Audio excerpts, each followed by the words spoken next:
ઈસરોએ જે ચંદ્રયાન મોકલ્યું ને હા એ પછી છે ને આપણા ગામમાં સાયન્ટિસ્ટ અને એન્જિનિયર ની ઇજ્જત બહુ વધી ગઈ છે. આખા દેશમાં એવું છે, પણ તારા ગામમાં ક્યાં કોઈ સાયન્ટિસ્ટ છે એલા? એટલે હું એ જ કહું છું, હા મને સવાલ એ છે, હા મેં કયા ઝાડ નીચે બેહું કે હું સાયન્ટિસ્ટ થઈ જાઉં?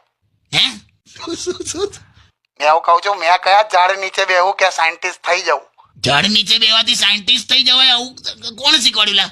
ન્યૂટન નતો થયો? તે ઝાડ નીચે બેઠેલો એટલે સાયન્ટિસ્ટ થયો? કાકા શાંત. અલા જો તો એ બેઠો તો એમાં સફરજન પડ્યું, એમાં ગુરુત્વાકર્ષણના નિયમો બહાર લાયો.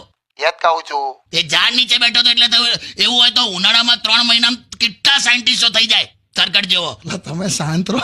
અને સમજાયેલામાં મગજ ગરમ કરેલા. હવે એકદમ આવું સાયન્ટિસ્ટ ન બનાય. આ તો કેવો, આપણી પાસે આંબાવાડી છે ખેતરે. તે બે રે આંબાવાડીએ. લા, કાકા તમે શાંત રહો.